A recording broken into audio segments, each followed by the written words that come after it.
Olá, amigos. Shalom Aleichem, paz seja convosco. Quem vos cumprimenta aqui é o Rosh Shai, falando da cidade de Orlando, dos Estados Unidos. Eu quero comentar um pouco com vocês com respeito a Parashá Shofetim, Juízes, que se encontra no capítulo 16, do versículo 18 em diante, capítulo 17, por aí vai. Essa paraxá é muito importante, porque ela mostra para nós a necessidade de termos um conselho. Quando eu falo em um conselho, eu exerço uma função de liderança dentro da nossa comunidade, e para mim, também como líder da comunidade, um conselho de líderes significa uma segurança. A segurança não é somente para mim, que sou líder, mas é também para o povo. Salomão disse, eu já tenho falado repetidas vezes, que na multidão de conselheiros há segurança.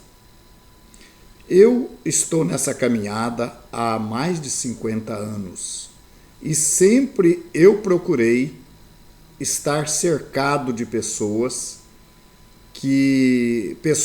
com chamado de Deus, pessoas espirituais, tementes a Deus, para que eu pudesse fazer o trabalho de Deus de acordo com a vontade dele.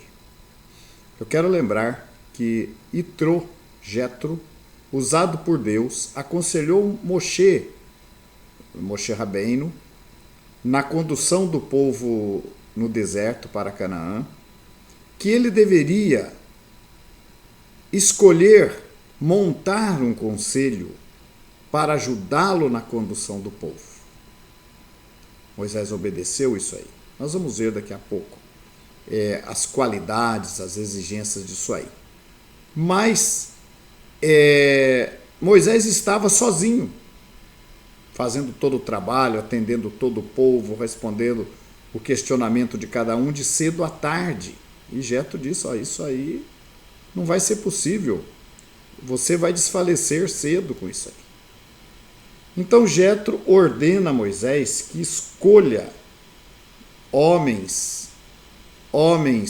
tementes a Deus, homens não avarentos, não apegados ao dinheiro, à avareza, e isso a gente encontra nessa paraxá Sofetim também, falando que os juízes não podiam aceitar suborno, porque o suborno cega um juiz. Então, Moisés teve todo esse cuidado de escolher homens que não eram avarentos, homens que não cedessem por amor ao dinheiro, por amor ao suborno. E que a justiça, obviamente, o texto aqui diz, eu quero ler com vocês um pouco da paraxá de Sofetim, que diz assim: juízes e policiais ou oficiais designarás para ti em cada uma de tuas tribos, em todas as tuas cidades, que o Eterno teu Deus te dá, e julgarão o povo com reto juízo. Não torcerás o juízo, não farás distinção de pessoas e não tomarás suborno, porque o suborno cega os olhos dos sábios e subverte as palavras justas. A justiça, somente a justiça seguirás, para que vivas e herdes a terra que o Eterno teu Deus te dá. A paraxá Shofetim começa com estes conselhos. Eu falava da minha trajetória de 50 anos de fé, muito embora nessa trajetória montar um conselho de juízes não é fácil. O próprio Yeshua HaMashiach disse que nós temos que pedir ao Eterno que envie trabalhadores para a sua seara. A seara é grande e os trabalhadores são poucos. E com as exigências que a Torá nos faz com respeito a esses líderes, cada vez a situação seria mais difícil, então, de se encontrar pessoas qualificadas para que pudessem, então, ocupar essas funções. Mas, de alguma maneira, nós buscamos sempre escolher pessoas tementes a Deus. Nós vamos ver aqui, mais à frente aqui, nós temos aqui em Deuteronômio capítulo 1, verso 13, que é praticamente uma repetição lá do capítulo 18 de Êxodo, que diz assim: tomai-vos homens sábios, inteligentes e experimentados, segundo as vossas tribos, para que os ponha por vossos cabeças. Então me respondesse e dissesse: é bom cumprir a palavra que tem nos falado. Deuteronômio 1:13. 1:15 diz: tomei, pois, os cabeças de vossas tribos, homens sábios e experimentados, e os fiz cabeças sobre vós, chefes de milhares, chefes de 100, chefes de 50, chefes de 10 e oficiais, segundo as vossas tribos. E o versículo 16 nos diz o seguinte: nesse mesmo tempo ordenei a vossos juízes, dizendo: ouvi a causa entre vossos irmãos e julgai justamente entre o homem e seu irmão, ou o estrangeiro que está com ele. Não sereis parciais no juízo. Olha, ser um juiz é uma responsabilidade muito grande, porque cada juiz, ele julga de acordo com a sua consciência. E o que um juiz manda deve ser feito. Pelo menos é isso que a Torá nos ensina. O que um juiz determina deve ser feito. Então, quando um juiz comete um erro, ele vai responder diante do Eterno pelo erro que ele está cometendo. Então, é uma responsabilidade muito grande, ele não pode ser parcial no juízo, ele não pode receber suborno, nada disso. No capítulo 18 de Êxodo, capítulo 18, diz assim: para que julguem este povo em todo o tempo, toda a causa grave trarão a ti, mas toda a causa pequena, eles mesmos a julgarão. Será assim mais fácil para ti, e eles levarão a carga contigo.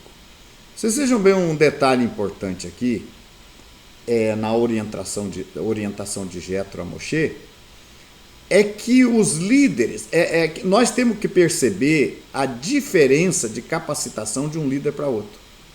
Muitas vezes as pessoas não entendem isso. Elas questionam: mas por que eu não sou escolhido para tal função? Ele deveria agradecer a Deus, porque a gente tem que ser escolhido de acordo com a nossa capacidade, para a gente não cometer erros, e principalmente erros que podem comprometer a salvação, a vida espiritual de uma pessoa. Então, o que Jetro orientou a Moisés? Olha, causas pequenas, esses líderes julgarão por si mesmos, por eles mesmos.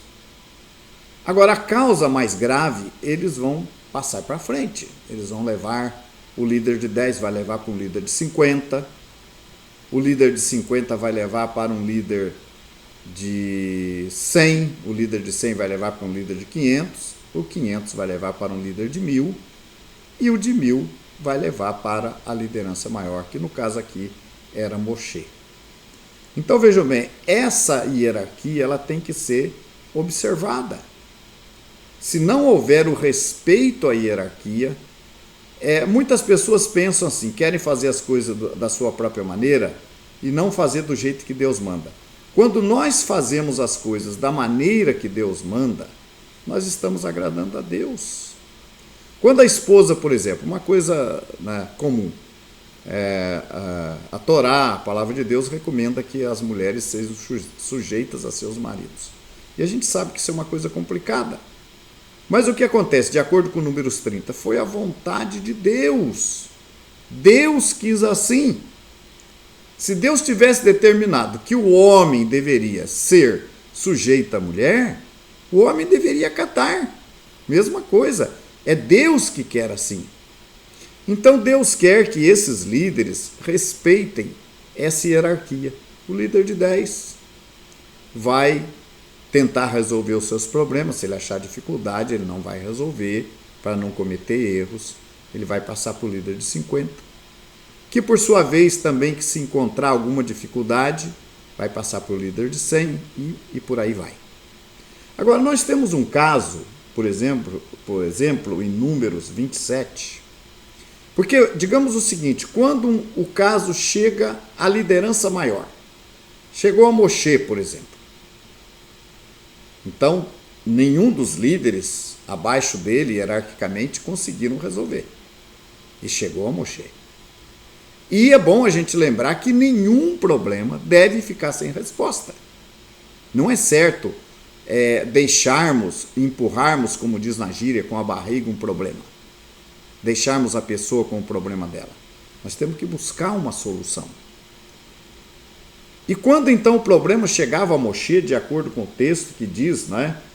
Porém a causa que vos for demasiadamente difícil, fareis vir a mim, e eu a ouvirei. Então teve vários casos que Moisés intercedeu pelo povo e tal, mas tem um caso que está aqui em Números, no capítulo 27, que diz assim, respeito às filhas de Zelofeade, filho de Éfer, filho de Gileade, filho de Maquir, e por aí vai, né? Elas se apresentaram, né? Diz aqui o texto, apresentaram-se diante de Moisés e diante de Elazar, o sacerdote, e diante dos príncipes, e diante de todo o povo, à porta da tenda da congregação, dizendo, nosso pai morreu no deserto, e não estava entre eles os que se ajuntaram contra o Senhor no grupo de Cora, mas morreu no seu próprio pecado, e não teve filhos. Por que se tiraria o nome de nosso pai do meio da sua família, porquanto não teve filhos? Dá-nos possessão entre os irmãos de nosso pai. E Moisés levou a causa delas perante o Senhor. Então, não estava previsto deixar a herança aí, a posse, para mulheres. E elas eram as únicas filhas que aquele líder que morreu tinha. Então, aquele problema, com certeza, foi levado aos líderes menores, eles não puderam resolver, e o problema, então, foi levado a Moshe Rabbeinu. E o que Moshe Rabbeinu fez? Moisés levou a causa delas perante o Senhor. Disse o Senhor a Moisés, as filhas de Zelofeade falam o que é justo. Certamente lhes darás possessão de herança entre os irmãos de seu pai e farás passar a elas a herança de seu pai. Então aqui é um caso, por exemplo, que foi levado na liderança maior, mas não ficou sem solução. Esses juízes têm que dar solução ao caso. Então eu falava com vocês, um outro detalhe, por exemplo, que nós vamos perceber nessa paraxá de hoje, com respeito à questão das testemunhas. Por exemplo, uma testemunha só não pode servir de testemunha. Então, se uma pessoa sabe de um problema, de alguém que cometeu uma transgressão, não pode ficar omisso também. Tem que levar ao líder, ao seu líder. E, no entanto, o seu líder vai indagá-la se tem outras pessoas que viram, que têm conhecimento do fato, ou mais testemunho. Não tem, é só eu que sei. Então, isso aí é recebido como uma suspeita. O líder vai investigar, vai analisar, e se não conseguir mais testemunhas ou provas, aquele assunto vai morrer ali. Porque não pode, uma testemunha só não pode servir de testemunha, diz o trecho da paraxá Shofetim. Então tem que ter mais que uma testemunha. Então, quando você levar um problema para o líder, e o líder demorar, ou até deixar aquele caso de lado, é porque não teve mais testemunhas. E não pode, uma testemunha só, não pode servir como testemunha. E tem um detalhe muito importante também, é que essas testemunhas que eram montadas para resolver um problema, o texto Deuteronômio, por exemplo, 19, Deuteronômio 19:18 diz assim: os juízes indagarão bem, e se a testemunha for falsa e tiver testemunhado falsamente contra seu irmão, aí então a testemunha seria condenada com a mesma pena que buscava para o réu. Mas veja bem, os juízes inquirirão bem. Deuteronômio 13:14 diz: então inquirirás e investigarás e com diligência perguntarás. Então tem que investigar bem, não é uma informação mais ou menos por alto, tem que ser bem investigado. Então, meus amigos, em curtas palavras, o nosso tempo não é muito longo, nós temos que ter um conselho de líderes para a segurança nossa, para que a gente não aprenda coisas erradas. Se nós ficarmos confiando numa pessoa só, nós vamos correr com certeza esse risco. E os reis tinham conselhos, depois Moisés criou o conselho dos 70, não é? Deus passou do espírito que estava em Moisés para eles. Deus passou do espírito que estava em Moisés para Josué. Significa que todos devem falar a mesma língua, que todos devem agir de uma mesma maneira. Deus colocou o espírito de Elias sobre Eliseu. Deus colocou o espírito que estava sobre Yeshua, sobre os seus talmidinhos, seus discípulos. Então é muito importante termos um conselho de líderes. Os juízes julgarem com justiça, não aceitarem suborno, e todos levarem ao juiz, ao seu líder inicial, e ir até o fim para resolver um problema seu, não é? E por isso é necessário ter esse conselho, porque cada líder vai consultar uma instância maior e você vai ter segurança. Agora, nunca procure um juiz, nunca procure as autoridades quando você não estiver disposto a ouvir e a cumprir aquilo que foi ordenado. Shalom Aleichem.